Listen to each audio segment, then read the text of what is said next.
तो ये स्टेब्लिश हो गया variable region of light chain and constant region of the light chain.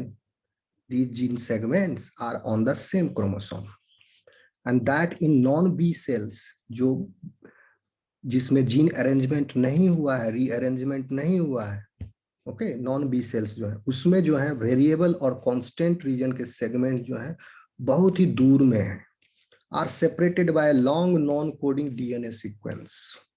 और जीन रीअरेंजमेंट के बाद variable and constant region genes segments जो है वो पास में आ गए। वेरिएबल ये रीजन नॉन बी सेल क्या हुआ?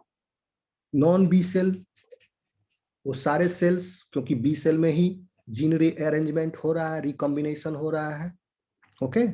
सोमैटिक सेल में सिर्फ कहाँ हो रहा है, B cell and T cell में हो रहा है, okay.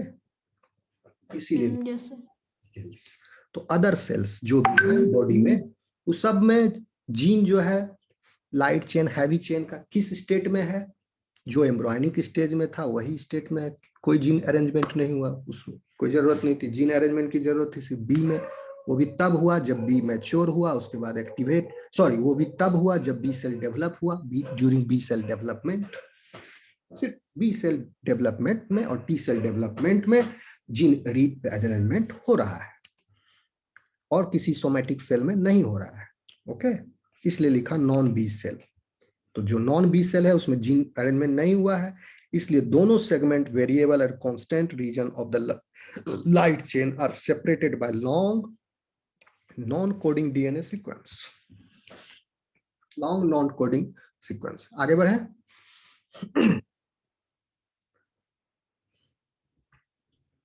Yes. The impact of this result on the biological community was profound. तहलका मच गया। For the first time, DNA was shown to be cut and rejoined during the process of cell differentiation. पहली बार ऐसा साबित हुआ। And this experiment not only provided, कितना simple experiment किया वो, एक restriction enzyme use किया, DNA isolate किया, PCR, सब दिमाग का खेल है, PCR किया और उसके बाद DNA और probe use किया, साधारण blot किया और डेटा पब्लिश हो गया और नोबेल प्राइज मिल गया इसको। तो this experiment not only provided the experimental proof of Bayer's and Binet's prediction, it also paved the way for the next surprising finding. अब next surprising finding मिला कि Tonegawa experiment had identified only V and C segments encoding kappa light chain. However, when scientists in his group, इसी के चेला चपाटी जो थे, बाद में सीक्वेंसिंग डेवलप हो गया, तो सीक्वेंस जब किया डीएनए को, sequence the antibody light chain DNA, they encountered another unexpected result. As expected the embryonic, यानी एम्ब्रॉयनिक में अनरीअरेंज्ड है, V region segment had at its 5 terminus a short hydrophobic leader sequence, a common feature of the membrane proteins necessary to guide the nascent protein into the chain into the membrane. Can you see this picture? ये picture main है। Yes, sir. Exam point of view से ये आप बनाओगे, वो पहले जो picture है वो सब समझाने के लिए आपको दिखाया है जीन सेगमेंट्स का। See this is the actual condition. After all these finding, sequencing के बाद जो रिजल्ट मिला वो ये मिला। ए जो है वो लाइट चेन है, दिख रहा है अभी? Yes, sir. और बी जो है हैवी चेन। अभी देख लो स्ट्रक्चर, समझ लो, और उसके बाद टेक्स्ट पढ़ेंगे तो वहां से आप समझते जाओगे। क्या है, 5 प्राइम टर्मिनस पर एक लीडर सीक्वेंस है, ठीक। यहां पर जो न्यूक्लियोटाइड के सीक्वेंस है वो प्रोटीन में भी अपीयर होंगे अमाइनो एसिड्स के रूप में, and that amino acid sequence, इसका भी अमाइनो एसिड बनेगा, इसका भी प्रोटीन में अमाइनो एसिड आएगा, ये सब कोडिंग रीजन है, this one and this one. और ये सीक्वेंस अमाइनो एसिड में आया तो amino acids are hydrophobic, so that इससे हेल्प मिलेगा बी सेल को, इससे जब सिक्रीट होगा ये मॉलिक्यूल प्रोटीन बन के तो पहले तो बी सेल का रिसेप्टर बनेगा, मेम्ब्रेन बाउंड बनेगा, तो ये hydrophobic residues will help this receptor protein to get embedded in the plasma membrane. So this has been found after the, चूंकि और हर एम्ब्रियोनिक प्लाज्मा मेम्ब्रेन प्रोटीन का जो जीन है सबके आगे लीडर सीक्वेंस है अपस्ट्रीम. अब क्या मिला उसके बाद उनको, बीच में 93 बेस पेयर है का डिस्टेंस है.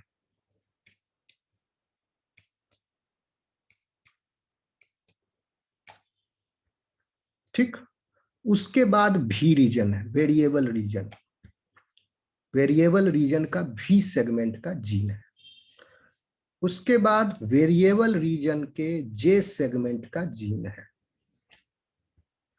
और उसके बाद यहां पर लगभग 2000 समथिंग बेस पेयर के बाद कांस्टेंट रीजन है. ठीक, अब देखिए वी सेगमेंट जो है जीन में, क्योंकि V variable region in the protein is composed of how many amino acids, 110 amino acid in light chain, and in heavy chain 123 amino acids. Variable chain, variable region of this light chain, ये protein का बात कर रहे हैं, उसमें 110 amino acid है, और variable region in the heavy chain is 123 amino acid long. अभी लाइट चेन पर फोकस कीजिए. लाइट चेन में अब ये वेरिएबल रीजन, ये प्रोटीन 110 वेरिएबल रीजन जो प्रोटीन में है, this 110 amino acid will be coded by V region in the gene, this V region plus J region. तो V region में this gene segment में कितना का इंफॉर्मेशन है, 97 अमाइनो एसिड्स का.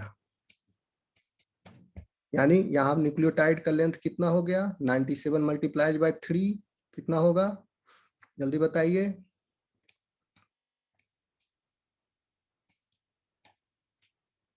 ठीक,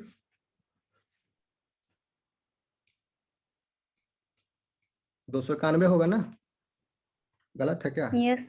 हाँ नहीं सही है, 291. तो भी का जो स्पैन है, लेंथ है, वो 291 बेस पेयर का है. ठीक, अब ये लंबा हो सकता है बहुत ज्यादा भी और जे के बीच का distance in embryonic, in embryo, इसलिए नहीं दिया यहाँ, बीच में ब्रेक कर दिया. नॉन कोडिंग पूरा जंक है ये. उसके बाद जे सेगमेंट है. जे से नहीं समझ में 97 को 3 से क्यों इनटू किए? 97 तो एक अमाइनो एसिड हुआ ना, और 97 अमाइनो एसिड्स हुए इस प्रोटीन के वेरिएबल रीजन में. एंटीबॉडी के लाइट चेन के वेरिएबल रीजन में, प्रोटीन का बात कर रहे हैं, वेरिएबल रीजन में 110 अमाइनो एसिड है. ठीक, यस सर. तो इस 110 को कोड करने के लिए कितना न्यूक्लियोटाइड चाहिए, एंटीकोडॉन कितना का होता है, ट्रिपलेट होता है, 3 न्यूक्लियोटाइड पर एक अमाइनो एसिड कोड होता है, याद है? Yes sir. एंटीकोडॉन तो 3 से गुना कर दिया, 110 गुना 3 330. ठीक, तो इसको 330 न्यूक्लियोटाइड की जरूरत है V chain, sorry light chain के वेरिएबल रीजन को कोड करने के लिए.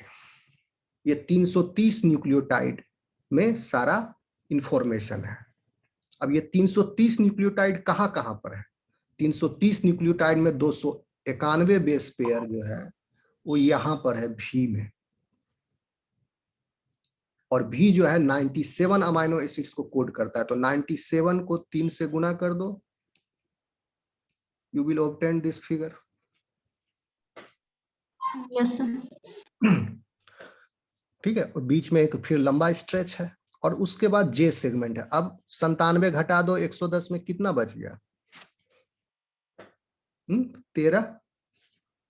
13 बच गया ना, 13 अमाइनो एसिड बच गया. 110 में 97 यहाँ है, अब 13 बच गया. 13 जो है उससे थोड़ा दूर पर जे सेगमेंट में है। J segment has the information for the remaining amino acids, that is amino acid number 98 to 110. ये हो गया 13 अमाइनो एसिड्स। तो 13 अमाइनो एसिड्स का यहाँ पर इंफॉर्मेशन है, दैट मीन्स ये इसका कितना लेंथ हो गया, 33 39 एंटीकोडोन तीन न्यूक्लियोटाइड का होता है 39। अब आप देखिए 39 और 291 जोड़िए कितना होता है 330। 330। अगर आप इसको समझ गए हैं तो आप पूरा समझ गए लाइट चेन का वेरिएबल रीजन का कंपोजिशन, अरेंजमेंट। समझ गए, यही है लाइट चेन का वेरिएबल रीजन का। लाइट चेन के कांस्टेंट रीजन अभी हम नहीं पढ़ाए हैं, अभी आगे चल बताएंगे। लाइट चेन के वेरिएबल रीजन का, यानी एल भी नहीं लिखा जाता, VL, variable region of the light chain. ये समझ में आया? किसी को कोई दिक्कत है? आ गया सर। ठीक, चलो तो लगे हाथ इसको भी देख लो, हैवी चेन का भी, इस बी को भी एक्सप्लेन कर देते हैं। ओके, मिटा दूं इसको? Yes sir. ठीक है, तो एग्जाम में आएगा तो ये फिगर बनाओगे। अब देखिए बी, ये हैवी चेन का वेरिएबल रीजन है, जीन सेगमेंट्स। हैवी चेन में एक एक्स्ट्रा और है, डी सेगमेंट। 3 सेगमेंट है इसमें। 3 segments of the gene are giving rise to the variable region of the heavy chain. So heavy chain में हम बताए थे कितना है 123। हैवी चेन का वेरिएबल रीजन में है 123 amino acids. Variable region of the heavy chain VH, VL में था 110 लाइट चेन वाले में, इसमें है 123, 13 अमाइनो एसिड ज्यादा है इसमें। ठीक, हैवी चेन के वेरिएबल रीजन में। अब देखिए इसमें भी सेम बात है, लीडर सीक्वेंस है 93 बेस पेयर। और एक चीज और, लाइट चेन का जीन और हैवी चेन का gene both are on different chromosomes. Light chain का ये सब सेगमेंट, ये तो एक ही क्रोमोसोम पर, एक ही DNA पर चल रहा है, इसलिए ये सब एक क्रोमोसोम पर, ये एक क्रोमोसोम पर है। समझ रहे बात को? हैवी चेन को अगर सिर्फ बात करोगे तो हैवी चेन में वेरिएबल और कांस्टेंट रीजन दोनों है, तो पूरा हैवी चेन का जीन जो है, वेरिएबल रीजन, कांस्टेंट रीजन, सब एक क्रोमोसोम पर है। लेकिन हैवी चेन का जीन और लाइट चेन का जीन दोनों अलग अलग क्रोमोसोम पर है। ये डिफरेंस समझ में आया? Yes sir. ओके, सर ये D stands for what? Diversity. Diversity. D gives rise to additional diversity of this to this Okay. receptor. Okay, ये वेरिएबल रीजन में प्रेजेंट है डी। आगे आपको बताएंगे D is the active part of CDR3। CDR3 complementarity determining region. ये अभी आप नहीं जानते होगे, एंटीबॉडी का स्ट्रक्चर नहीं पढ़ाया है इसलिए नहीं जानते हो, हम एक्सप्लेन कर देंगे इसी में। ओके, देखो अब CDR3 की बात आ गई तो अब CDR3 को आप समझ लो। ये डी जो है पार्ट CDR3 का है, लेकिन CDR actually complementary determining region है। तो 3 कॉम्प्लीमेंट्री डिटरमाइनिंग रीजन होते हैं। CDR1 पहले जान लो आप। CDR1 ये प्रोटीन की बात कर रहा हूं, एंटीबॉडी की। एंटीबॉडी में के वेरिएबल रीजन, तो एंटीबॉडी का वेरिएबल रीजन ही रेस्पॉन्सिबल है स्पेसिफिसिटी के लिए, एंटीजन से बाइंडिंग के लिए, वेरिएबल रीजन ही। और उस वेरिएबल रीजन में भी there are 3 regions, 3 components, CDR1, CDR2, CDR3। और चूंकि देखो जैसे इस फिगर को थोड़ा देर के लिए हटावे, तो CDR अब समझाना जरूरी है।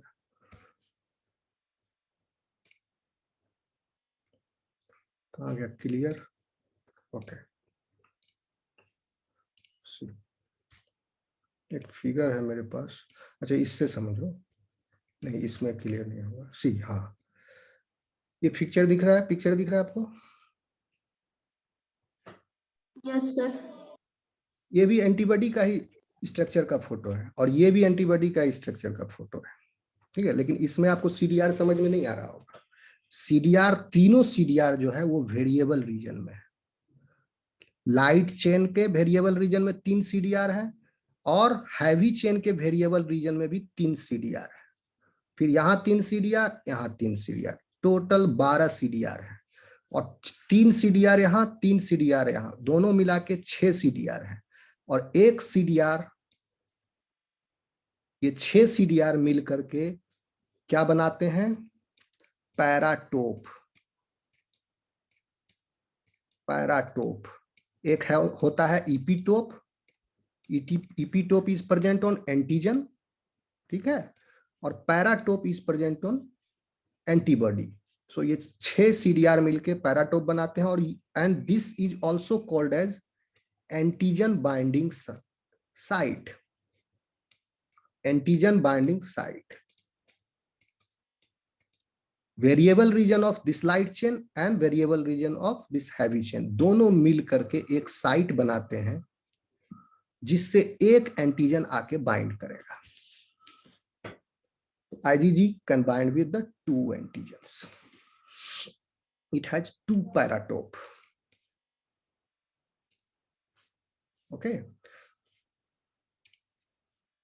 देखिए, in the second figure it will be clear to you more. This figure of the antibody.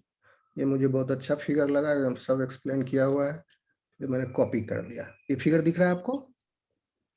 Sir CDR जो है वो लाइट चेन और हैवी चेन दोनों पे है। दोनों में है। CDR is present in the variable region, okay, और both light and heavy chain, both light and heavy chain. और ओके सर। 3 सीडीआर रीजन है, CDR1, CDR2, CDR3। Light chain पर भी वेरिएबल रीजन में और हैवी चेन के भी variable region में। तो देखिए, this is the antibody structure and this is the region. यहां से यहां ऊपर जो है ये वेरिएबल रीजन है, ठीक। और ये हो गया constant region of the light chain, this is the constant region of heavy chain, ये सब। और ये constant region FC portion of heavy chain. अब देखिए, focus here, this is antigen and what you find is, इसके ऊपर variable region है। In this variable region you will find one loop here, जो कि वेरिएबल रीजन है but antigen से binding नहीं कर रहा है, ओके, बल्कि इसके जो अमीनो, इसका जो अमीनो टर्मिनस साइड है, that side in this region you see 3 finger like projections here. ये दिख रहा है 3 उंगली? Yes sir. ये CDR रीजन है, ये लाइट चेन का। This is CDR1, this is CDR3 and this one is CDR2 and these are heavy chain का CDR। बीच में है CDR3, इसका भी लाइट चेन का भी CDR3 बीच में है, मिडिल फिंगर। और this is the heavy chain का CDR1, CDR3 and CDR2। And all these 6 CDRs together constitute a paratope, which is responsible for binding with an epitope present on the antigen. So this antigen will bind here. Can you see this? दूसरी तरफ दिखाया गया है, antigen has bound to the antibody in this CDR regions. Okay? समझ में आया? और ये लाइट चेन यहां से लेके यहां तक है, ये पूरा लाइट चेन है प्रोटीन। और इसका जीन जो है, जो सेगमेंट है वो क्या है? VJ। इसी VJ से बना हुआ है पूरा। और इस VJ में से ही जो अमाइनो एसिड अराइज हो रहे हैं वो यहां से यहां तक बना रहे हैं 110 अमाइनो एसिड। इस 110 अमाइनो एसिड में some amino acids towards this amino terminus ends, they are forming these CDR regions.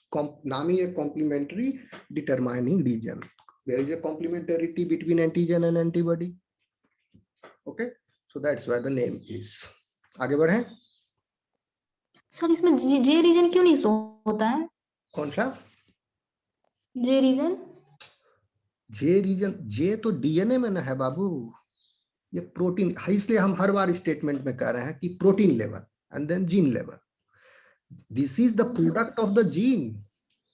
इसमें जे रीजन कहां से आएगा? जे तो डीएनए है, ठीक है, जे तो डीएनए है ना, जीन हम डीएनए लेवल पर बता रहे हैं ना कि इसका प्रोडक्ट, अब ये ट्रांसक्रिप्शन होगा भीजे का, एमआरएनए बनेगा, फिर एमआरएनए का ट्रांसलेशन होगा, तब लाइट चेन बनेगा प्रोटीन.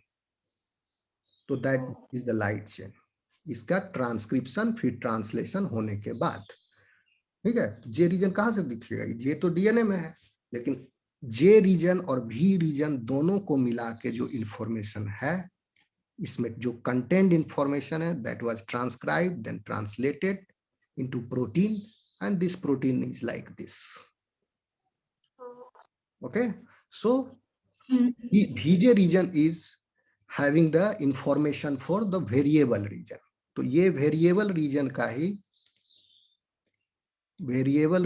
ही जो प्रोटीन है, that is coming from where? VJ region जो है DNA में, वहां से आ रहा है इंफॉर्मेशन. ओके, और कोई कंफ्यूजन है क्या? डीएनए और प्रोटीन दोनों का चर्चा इसमें चल रहा है, इसलिए दोनों का, जैसे अब प्रोटीन का स्ट्रक्चर दिखा रहे हैं तो इसका स्ट्रक्चर में आप उसको मिक्स नहीं करोगे. ठीक है, हाँ सर, अब क्लियर हो गया. क्लियर हो गया. चलिए, so I have explained this figure.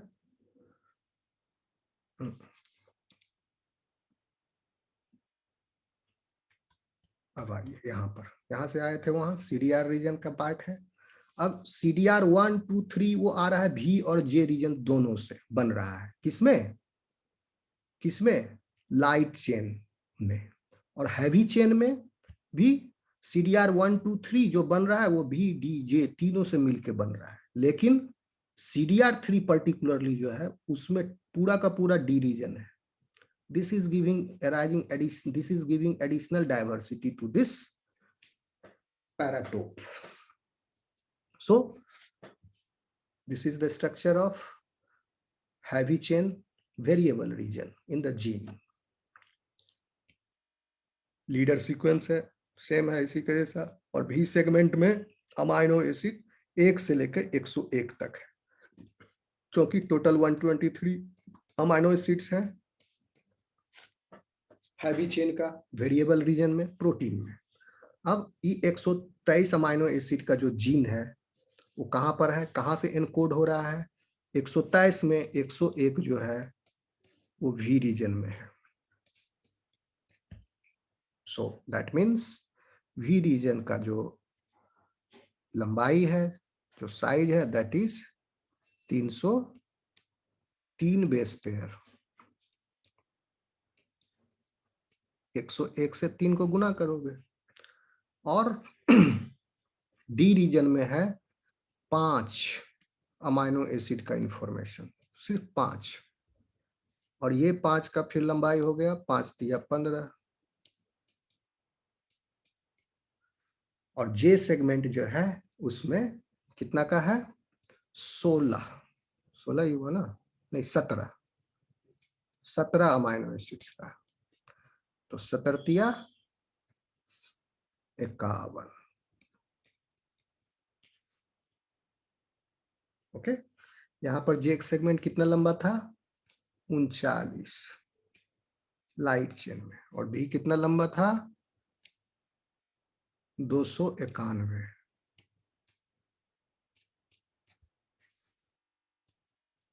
Okay, समझ में आ गया? VDJ सिंपल है.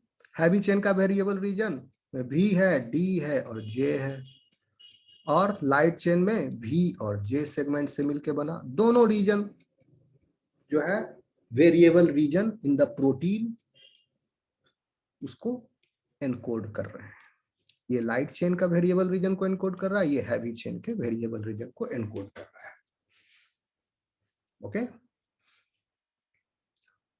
क्योंकि डाइवर्सिटी तो वेरिएबल रीजन में, यहीं पर सारा परमुटेशन कॉम्बिनेशन लगेगा। कांस्टेंट रीजन तो कौन, इसलिए उसको बाद में पढ़ेंगे। इतना समझ में आया कि नहीं, ये बताओ। Yes sir. Yes sir. आगे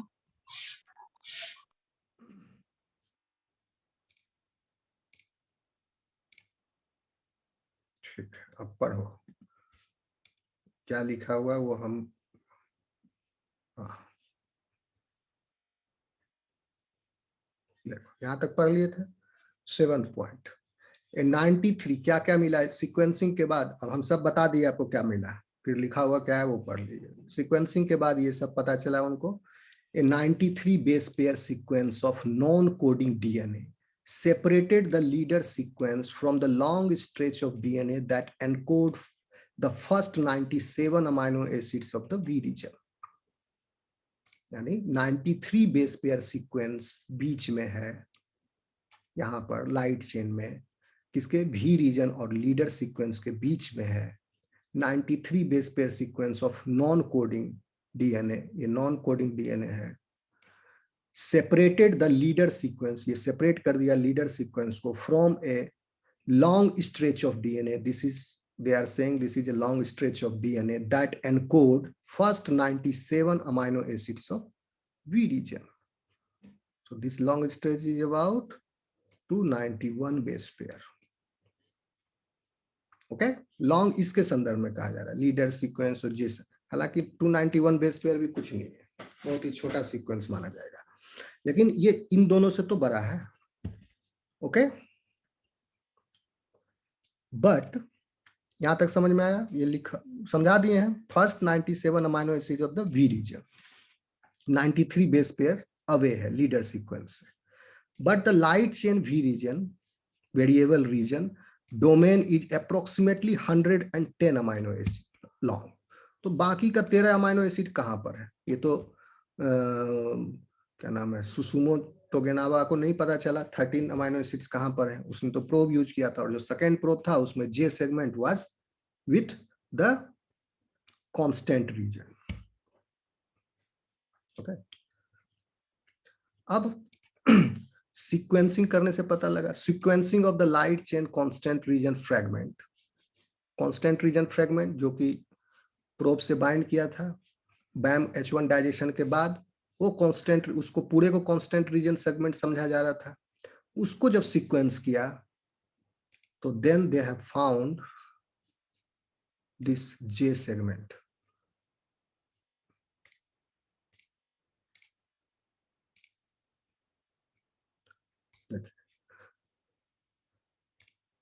Sequencing of the light chain constant region fragment from embryonic DNA provided the answer.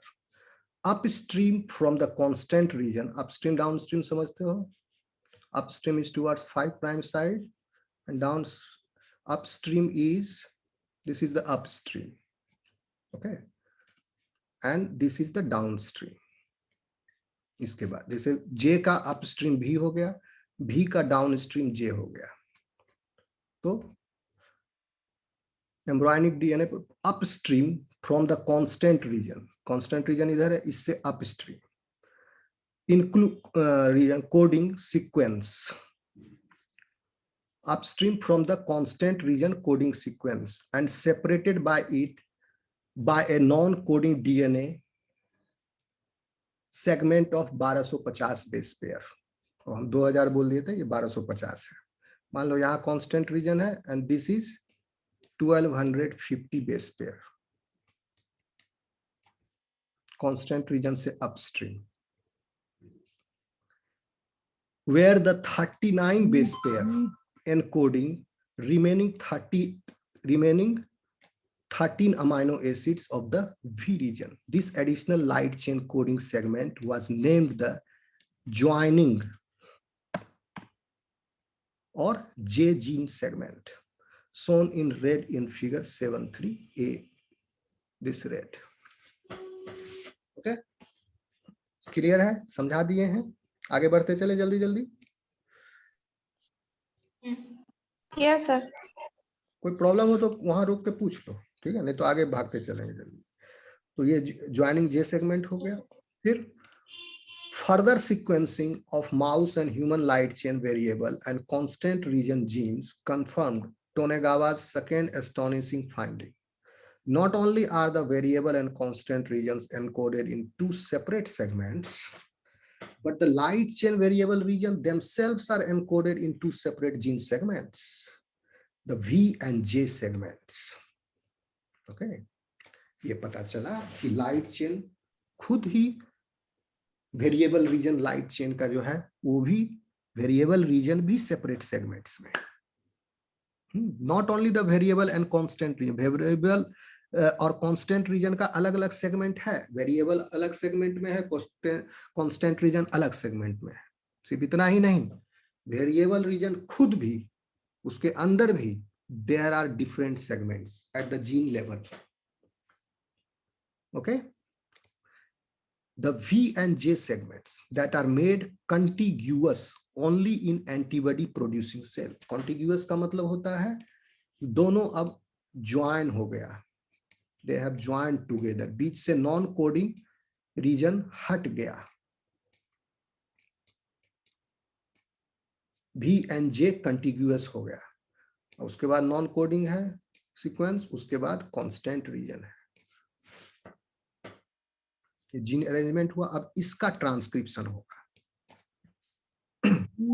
Okay, पहले क्या था, V और J के बीच में एक लंबा नॉन कोडिंग रीजन था। अब क्या हुआ, not on variable regions encoded in two separate segments, but the light chain variable regions themselves are encoded in two separate segments. ये तो बता दिए।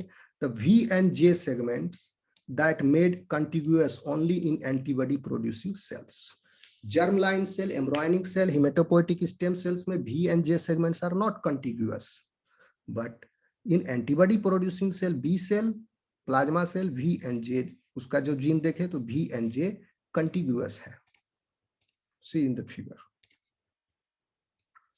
V और J are joined now in B cell.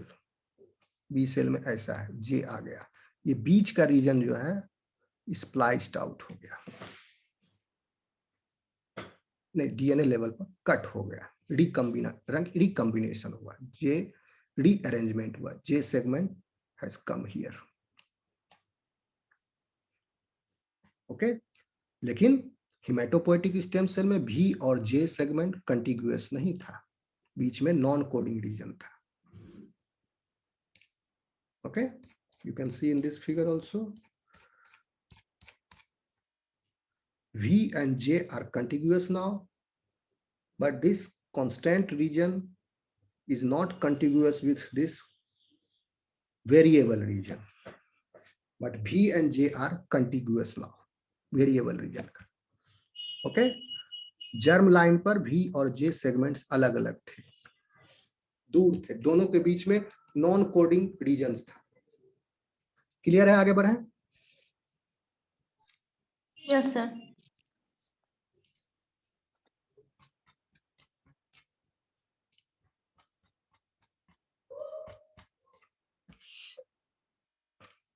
ठीक है, further sequencing of mouse and human light chain variable and constant region genes confirmed Tonegawa's second ये तो हो गया, अच्छा नहीं, confirmed second astonishing finding. Not only are the variable and constant region encoded in two segments, but the light chain variable regions themselves are encoded in two separate gene segments, the V and J segments that are contiguous only in the antibody producing cells. ये हो गया, ठीक, आगे बढ़े।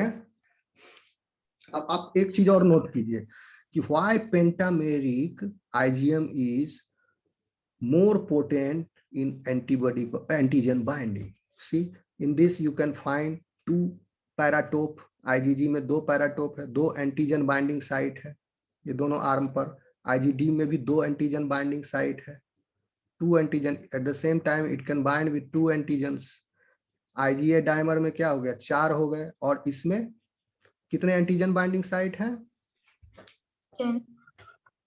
हर के पास 2 है, तो 5 दूनी 10 हो गया। ओके, और एक एंटीजन बाइंडिंग साइट में कितने CDR थे, एक एंटीजन बाइंडिंग साइट में 3 सर। 3 की 6, ये पूरा एंटीजन हाँ 6 सर, एक लाइट चेन और एक हैवी चेन का, 3 6। हाँ पैराटोप है, 3 लाइट चेन के और 3 हैवी चेन के, तो 6 हो गए। और इस एंटीबॉडी में कितने हैं टोटल, 12 है, 6 इधर 6 इधर 12। तो अब बताइए IgM में कितना हुआ, इसमें कितना हुआ CDRs, मैथमेटिक्स लगाइए, 12 5 60 हुआ कि नहीं, yes sir, 60 Yes, sir. CDR। CDRs हैं। Astonishing finding. नाउ ये तो हो गया एंटीबॉडी। अब आइए पॉइंट नंबर 10 में, ठीक है, ये फिगर तो एक्सप्लेन कर ही दिया है, इसको करने की जरूरत नहीं। The heavy chain variable reason, अब हैवी चेन को देखिए, ये भी एक्सप्लेन कर दिया हूँ आपको, हैवी चेन अभी, लाइट चेन एक्सप्लेन हो गया, ये फिगर एक्सप्लेन कर दिए हैं। टेक्स्ट में देखिए, the heavy chain variable region gene was then shown, इस फिगर को यहाँ ले आओ बाद में,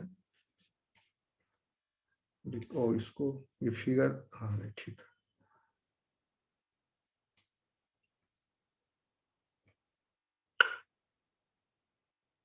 ये तो गड़बड़ हो गया।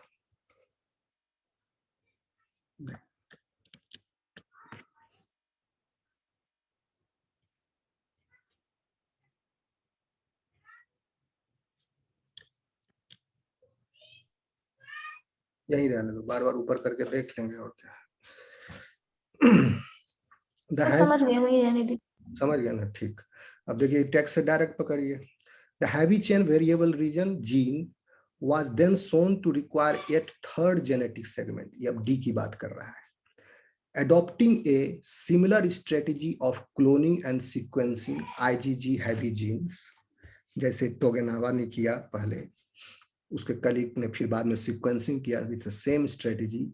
साइंटिस्ट का नाम ली वुड है, ग्रुप, इसका ग्रुप जो था, identified a germ line heavy chain variable region, germ line heavy chain variable region, उसने आइडेंटिफाई किया जर्म लाइन में हैवी चेन वेरिएबल रीजन है, और heavy chain variable region is present on, पूरा हैवी चेन का gene is present on human chromosome, human में chromosome number 14 पर। और लाइट चेन जो है, मतलब हैवी चेन का कांस्टेंट रीजन और वेरिएबल रीजन, सारे वेरिएबल रीजन के सारे सेगमेंट, कांस्टेंट रीजन के सारे सेगमेंट्स, ठीक है, वो सब जो है प्रेजेंट है ह्यूमन क्रोमोसोम नंबर 14। और kappa chain, kappa light chain that is present on chromosome number 2. So now here you can see light chain lambda जो है 22 का है।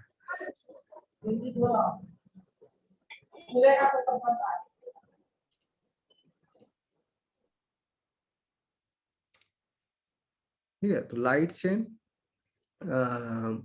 एक light chain lambda light chain is on 22, kappa light chain on chromosome number 2। Okay, कहां पर थे,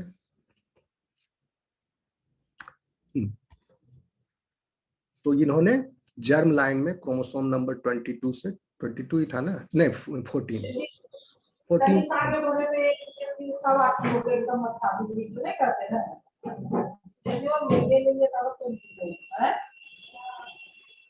क्या हुआ, ये क्लास नहीं कर रही।